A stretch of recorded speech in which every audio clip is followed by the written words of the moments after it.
Oh, yes. Welcome back, everyone. Today we're taking a look at the brand new Marvel Legends controller Build-A-Figure wave, Thor, Herald of Galactus. This is a really unique and really surprising entry in this wave. It's not a version of Thor I was really expecting to just pop up anytime soon, but this represents a rather short-lived form of the God of Thunder. It follows on after he became the God King Thor, managed to inherit the Odin Force for himself, and pretty much reach like peak power level for what Thor can achieve. And it was very sizable. And then he gets approached by Galactus, who claims something called the Black Winter is coming to destroy reality, and he empowers Thor with the power cosmic, making him one of his heralds. So Thor's already, pretty much maxed out to his potential, and then he gets another power boost from Galactus on top of it. So this represents an incredibly formidable version of Thor. That being said, if you've seen my reviews before, you know how this goes. We're going to take a look at Thor's packaging, then we're going to open it up. We'll get a quick look at his Build-A-Figure piece, which in this case is the head of the controller.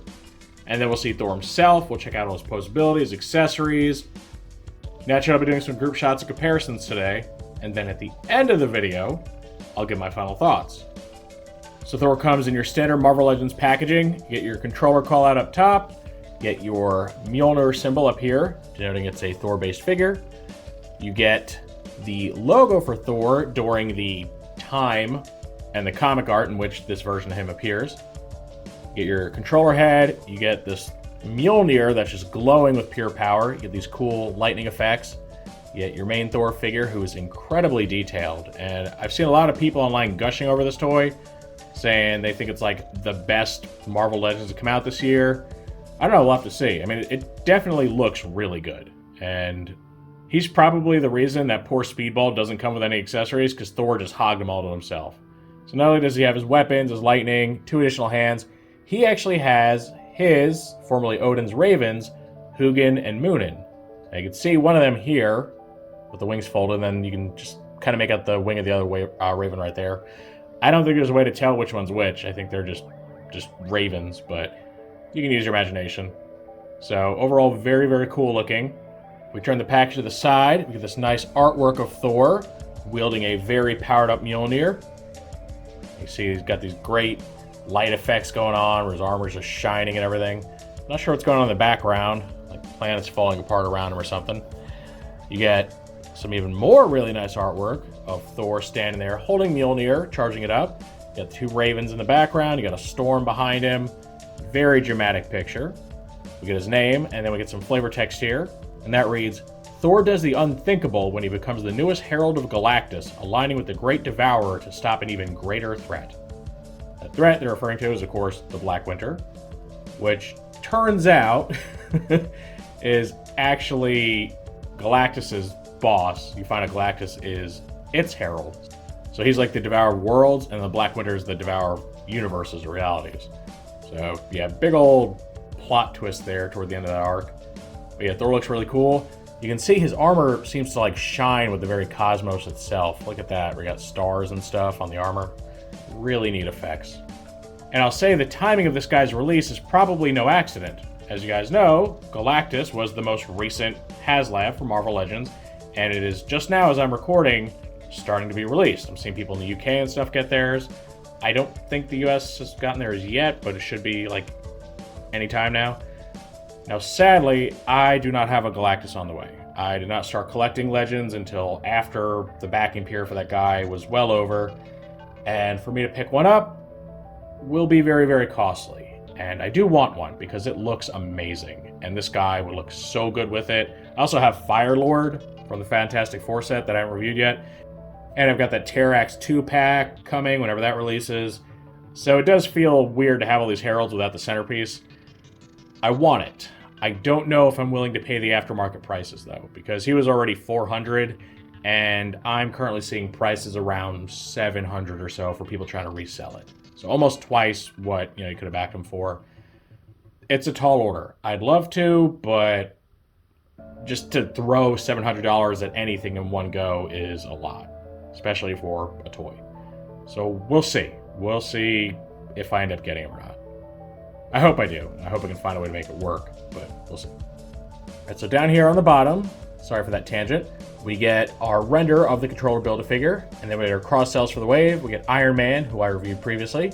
We get this Thor, we get Blue Marvel, Madam Hydra, Speedball, Quake, and then US Agent. So it's a 7-figure wave with 6 of the 7 figures going toward the Build-A-Figure. Pretty standard, especially for the comic-inspired waves.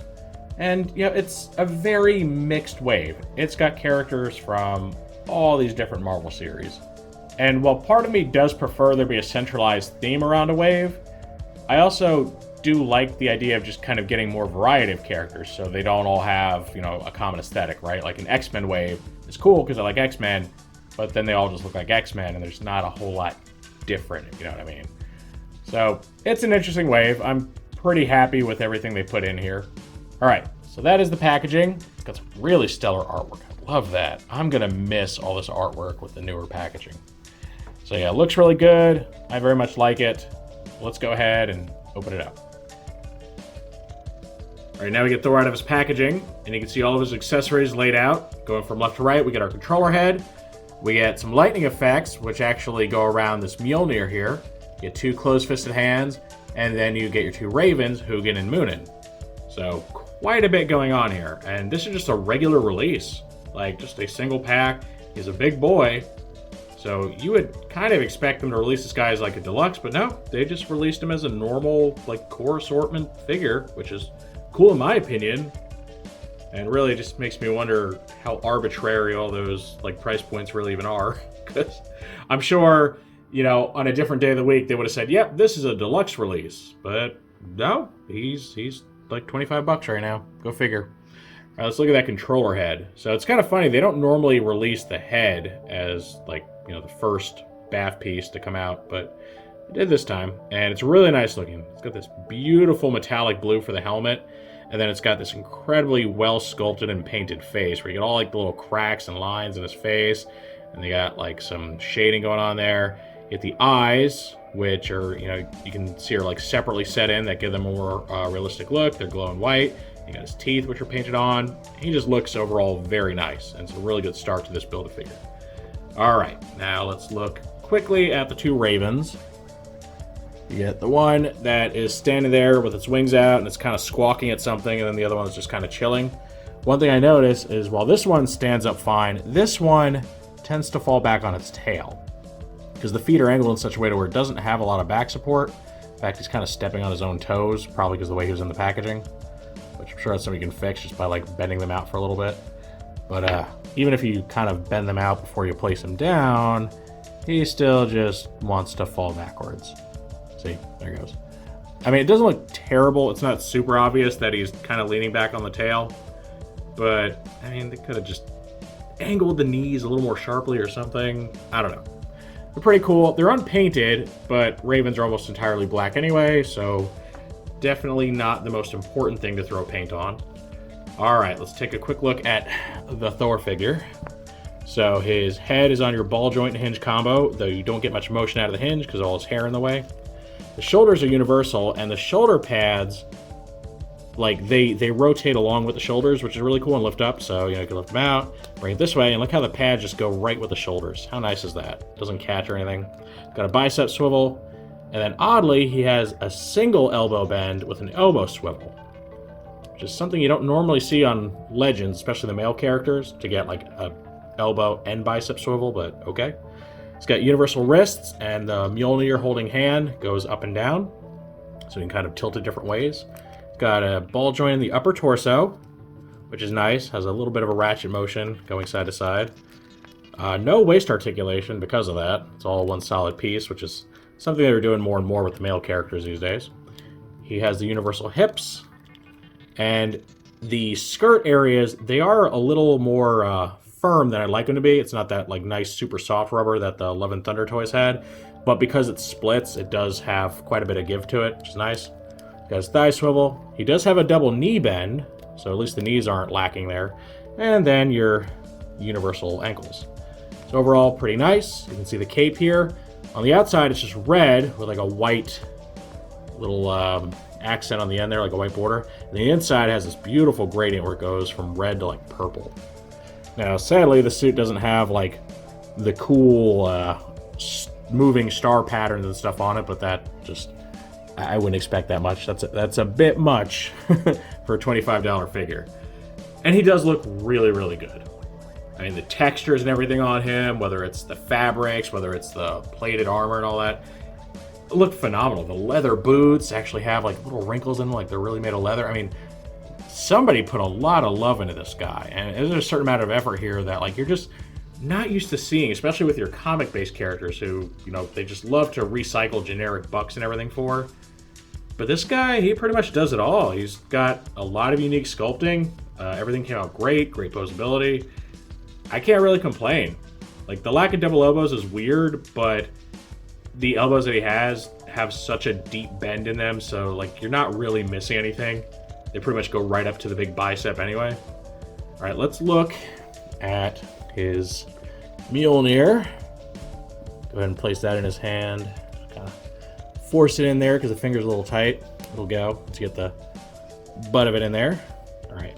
So this looks really cool. It looks a little small. I'm pretty sure it's smaller than the one that comes with like the 80th anniversary, and I'll be able to test that in a second. But it looks okay. I mean, the fact that it's glowing blue makes it really, really cool looking. And then for the lightning effect, it just kind of goes up around it. It's pretty neat. So I would probably start around here or so. You know, it might be better to put the lightning effect on first, huh? Let's try that. You want it to kind of go through, around the head of the hammer. Let's say something like that. All right, that doesn't look too bad there. Getting his hand nice and firmly. And make sure the lightning kind of stays on. Wrap it this way, it might look better. May have to tweak it a little bit till you get it the way you want, but you should be able to come up with something pretty nice. Look at that. That looks pretty good. I like that. So, you know, not only does the hammer glow, but it's just crackling with lightning. And I think it looks awesome. It is such a nice accessory for this guy. It looks really great holding it. Like, everything on this guy just looks really impressive so far. Except that he wants to fall over. Thanks, Thor. All right, so, you know, you have that option. I think if you want to get creative, too, you could kind of repurpose this lightning. Kind of helps he's got this open hand here, like he's summoning it. You'll probably, like, wrap it around his hand or something, make it look like he's summoning lightning. Probably get a lot of use out of that, especially with other figures, too. Okay, let's look at the closed fists. If you want something just a little more generic or neutral. Pop those off, pop these on. They're not too hard to replace, which is always nice. And we get something like this. And it's just a more stoic pose, and obviously you can mix and match the hands to do different things. I like it. I think he looks really cool, even if he's just standing there like he's gazing out across the cosmos, because at this point Thor is incredibly powerful, and he knows it. He is pretty much ascended to this just omnipotent level of power, which is always a fun little arc for our characters to go on. They almost always inevitably lose that power because, you know, otherwise wouldn't be a very interesting story if they were untouchable, but it's always good to enjoy the power trip while it lasts. And now here is a comparison shot with the recently released Target exclusive Ragnarok. And the reason I'm bringing Ragnarok out is because aside from, you know, some paint app differences, this is the 80th anniversary Thor figure, which is considered Thor's, you know, classic comic book appearance. And I wanted to get him out here just to see how they compare in size. And you can tell they're just about dead on in height. And I was really pleasantly surprised by that. Because him being the same character, unless he undergoes some sort of transformation to his physiology, he should be the same height and roughly the same size, you know, regardless of what costume he's wearing. And I'm very happy to report that that is the case here. Like, these Thors are the same size as each other. So, very happy about that. Even their Mjolnirs are roughly the same size. I believe our Herald Thor's is a little bit bigger, but not by a huge margin. And the shape is a little more squared off too, but you could chalk that up to it just being powered up. I mean, it's a pretty small difference. Other than that, yeah, I mean, they look like two versions of the same character. Now, the shape of the face is a little bit different between these two, but again, a character's exact facial structure does change frequently from artist to artist in comics. So, seeing as these two are capturing Thor at very different points in Marvel Comics, you're going to see some discrepancies to the actual shape and size of his facial features. So, that doesn't bother me too much. I mean, they're close enough. At a quick glance, you can be like, yeah, that kind of looks like the same guy. So that works for me. If they were, say, your MCU Thor, like Movieverse Thor, where the guy's always played by the same actor, then I would expect a lot more consistency with how the face looks. But to me, this is all right. It's just different art styles, different artist interpretation, and I think it does more than a serviceable job of updating Thor's design from his classic look to his God King or Herald look. And this completes our look at the new Herald Thor. I think this figure is just perfect. Like 10 out of 10. You don't often get Marvel Legends figures that are this flawless, but this guy, I mean, there's nothing wrong with him at all. Like, everything about this guy is great. And even though there's like those really small things that I'm kind of wary of, like the single bend in the elbows, he still pulls it off well enough to where you don't really need a second bend because they go about as far as they physically can according to the shape of his big arms. So, yeah, I mean, he is just great. He's very stable. He's got tons and tons of detail and layering. The paint apps, the sculpting is just, it's so good. The glowing Mjolnir with the lightning effect, and then the two crows just to top it all off. I mean, this is like the ultimate Thor toy. And the fact that this was just sold like in a regular wave at a regular price point is really shocking to me, because I would have expected them to sell this at like a deluxe price. I mean, Ragnarok was, right? Like, Ragnarok comes with probably about the same amount of plastic as this guy, and for some reason, he was a deluxe, but this one isn't. So I don't know why, but I'm not complaining, because I'm very happy to be getting what we got for the price we did. So personally, yes, I 110% recommend this guy. Like, if you just like Marvel Legends at all, to me, this is a must-have. Especially if you don't have any other version of Thor. Like, this guy is just rocking it. Like, everything about him's so cool. I don't know, like, I can't gush over it enough. And normally, I don't just, go 100% positivity on something. I'm usually a little more critical. But I can't find a fault with this toy.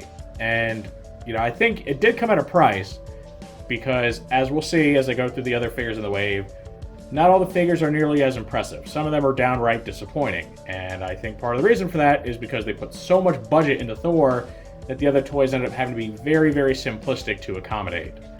So, yeah, there is, I guess, that negative aspect. He does hurt the other toys in the wave, if, my theory about, their budget in this wave is true. But looking purely at him, he's excellent, and you're getting an absolute steal for this guy. Like, he looks like a very high-end figure at a normal retail price. So 100%, track him down. He's starting to show up in stores now. He's starting to show up online. You will not be disappointed. However, that is, of course, how I feel about this toy. So now I always want to know what you guys think of it. Are you as hyped about this guy as I am? If you do have him already, are you really, really happy to have him? Is he everything you'd ask for in a God King Thor or a, Herald of Galactus Thor? Or do you not want this? Either you're dissatisfied with the way it came out, you don't need another Thor, you don't care about this version of him. Any and all feedback is always welcome in that comment section. If you enjoyed this review, make sure to toss it a like. Let YouTube know you want to see more stuff like this. If you do want to see more like this, make sure to subscribe and hit that notification bell so you always get a heads up when I post something new. I thank you for joining me for this look at the brand new Marvel Legends Thor, Herald of Galactus. With all that said, I will see you next time.